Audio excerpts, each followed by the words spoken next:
یہ ہے کہ اصل نماز یہی ہے، یہ سورہ فاتحہ۔ چنانچہ میں آپ کو حدیث سنا رہا ہوں جو صحیح بخاری میں بھی ہے، صحیح مسلم میں بھی ہے، جامع ترمذی میں بھی ہے، سنن ابی داود میں بھی ہے، سنن نسائی میں بھی ہے، اور بہت سی کتابوں میں موجود ہے۔ اور یہ عن عبادہ بن صامت رضی اللہ تعالی عنہ، حضرت عبادہ بن صامت سے ہے مرفوعا کہ حضور نے فرمایا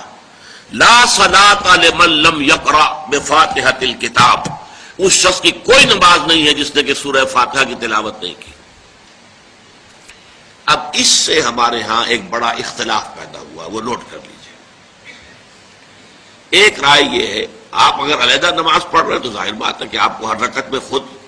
پڑھنی ہی پڑھنی ہے سورہ فاتحہ۔ جب باجماعت پڑھ رہے ہیں اب کیا شکل ہو؟ امام پڑھ رہا ہے سورہ فاتحہ تو کیا مقتدی کو بھی پڑھنی چاہیے؟ اس حدیث میں جو الفاظ کی شدت ہے اس کی بنا پر رجحان یہ ہوتا ہے کہ یقیناً اس صورت میں ہر شخص کو لا صلاۃ لمن لم یقرأ بفاتحۃ الکتاب، جس نے کہ فاتحہ کی تلاوت نہیں کی، قرأت نہیں کی، اس کی کوئی نماز ہی نہیں۔ تو یہ موقف ہے امام شافعی کا، یہی مسلک ہے ہمارے اہل حدیث بھائیوں کا کہ آپ چاہے اکیلے نماز پڑھ رہے ہو، چاہے امام کے پیچھے پڑھ رہے ہو، اور چاہے امام جو ہے وہ جہری رکعت پڑھا رہا ہے اور چاہے سری رکعت پڑھا رہا ہے۔ خاموشی والی رکعت سورہ آپ کو معلوم ہے کہ نماز جو ظہر اور عصر کی ہے تو چاروں رکعتیں جو ہے وہ سری ہے، مغرب کے اندر آ کر دو جہری ہیں ایک سری ہے، عشاء میں آ کر دو جہری ہیں دو سری ہیں، سورہ اور نماز فجر کے اندر دونوں جو ہیں وہ جہری ہیں۔ تو چاہے جہری ہو چاہے سری ہو آپ کو بھی لازماً جو مقتدی ہے اسے بھی سورہ فاتحہ پڑھنی ہوگی۔ اب اس کے لیے انہوں نے یہ طریقہ جو ہے تلقین کیا ہے کہ امام تیزی سے نہ پڑھے، رک رک کر پڑھے الحمدللہ رب العالمین، اس کے بعد اتنا وقفہ دے دے کہ جو مقتدی ہے وہ بھی کہہ لے اپنے دل میں یا پڑھ لے الحمدللہ رب العالمین الرحمن الرحیم۔ تو یہ رک رک کر پڑھنا، خاص طور پر اگر آپ کو موقع ہوا ہو کسی اہل حدیث امام کی امامت میں نماز ادا کرنے کا تو آپ دیکھیں گے کہ بڑا فرق ہے۔ ہمارے جو حنفی امام الحمدللہ رب العالمین الرحمن الرحیم مالک یوم الدین ایاک نعبد و ایاک نستعین، چار آیتیں جو ہیں وہ بھی ایک ساتھ میں پڑھ جائیں گی، لیکن یہ کہ عام طور پر جو اہل حدیث حضرات ہیں وہ رک رک کر ٹھہر ٹھہر کر پڑھتے ہیں، ترتیل کے انداز میں پڑھتے ہیں۔ یا پھر دوسری شکل انہوں نے ایک اور کی ہے، یہ آپ سعودی عرب میں جب کبھی نماز پڑھیں گے اور آپ پڑھی ہو آپ نے تو وہاں آپ دیکھیں گے کہ امام جو ہے وہ سورہ فاتحہ پڑھنے کے بعد کوئی 1 منٹ جو ہے خاموش رہتا ہے تاکہ آپ اب جو مقتدی ہیں وہ اس وقفے میں وہ اب سورہ فاتحہ پڑھ لیں، پھر وہ قرات کرے گا، کوئی اور آیات اس نے شامل کرنی ہے تو بعد میں شروع کرے گا، درمیان میں وقفہ ہوگا۔ لیکن ایک مسلک یہ ہے، اور یہ مسلک جو ہے یہ در حقیقت قرآن مجید کی ایک آیت کے اوپر مبنی ہے۔ سورہ اعراف کے آخر میں فرمایا گیا وَإِذَا قُرِئَ الْقُرْآنُ فَاسْتَمِعُوا لَهُ وَأَنصِتُوا، جب قرآن پڑھا جا رہا ہو تو توجہ سے اسے سنو، خود خاموش رہو۔ اب یہ قرآن مجید کی آیت ہے، اس کے بنا پر ایک رائے یہ ہے کہ آپ امام کے پیچھے سورہ فاتحہ نہیں پڑھیں گے، پڑھا جا رہا ہے سنو اس کو، خود خاموش رہو۔ اور اس کے لیے وہ دلیل دیتے ہیں کہ یہ شکل ایک وفد کی سی ہے، جیسے کسی بڑی شخصیت کے پاس اگر آپ کا کوئی وفد جاتا ہے، 8-10 افراد ہیں، ان میں سپوکس مین ایک ہوتا ہے، وہ بات کرتا ہے، باقی سب لوگ موجود رہتے ہیں، سنتے ہیں۔ اسی طریقے سے امام جو ہے وہ گویا کہ آپ کا نمائندہ ہے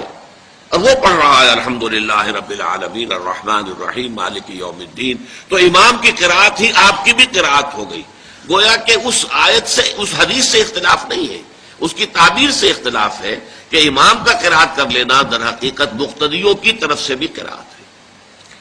اس میں جو حنفی مسلک ہے وہ بہت سخت ہے، اور وہ یہ ہے کہ چاہے سری نماز ہو اور چاہے جہری ہو، ہر کسی بھی حالت میں مقتدی جو ہے وہ سورہ فاتحہ نہیں پڑھے گا۔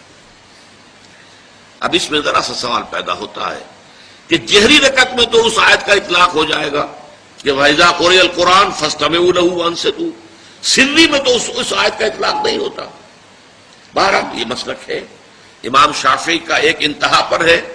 ہر صورت میں سری ہو یا جہری ہو آپ کو پڑھنی ہی پڑھنی ہے۔ اور امام ابو حنیفہ دوسری انتہا پر ہیں کہ چاہے سری ہو چاہے جہری ہو کسی شکل میں نہیں پڑھنا۔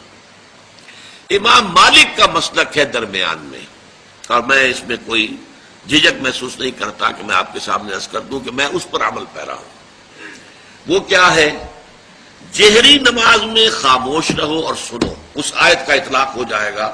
جب بلند آواز سے پڑھ رہا ہے امام تو پوری توجہ، فاستمعوا لہ،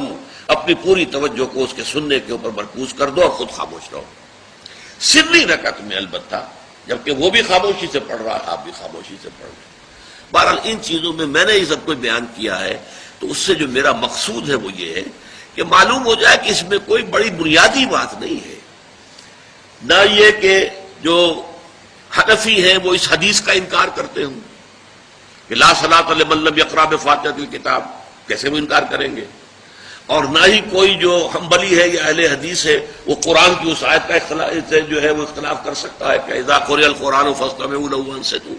لیکن یہ کہ اس کے پھر اس سے جو احکام کا استنباط ہے اس میں اختلاف ہو جاتا ہے، تو اس کو نہیں سمجھنا چاہیے کہ یہ کوئی بہت بڑی اہمیت والی بات ہے۔ میرا دل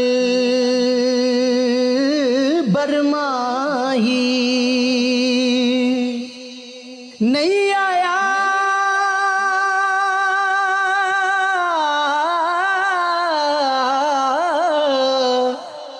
میرا دل برماہی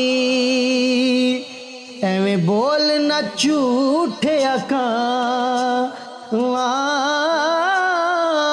تو جھوٹا تیرے اوے بول بھی جھوٹے، تینو تاڑی مار اڑا، تو جھوٹا تیرے بول بھی جھوٹے۔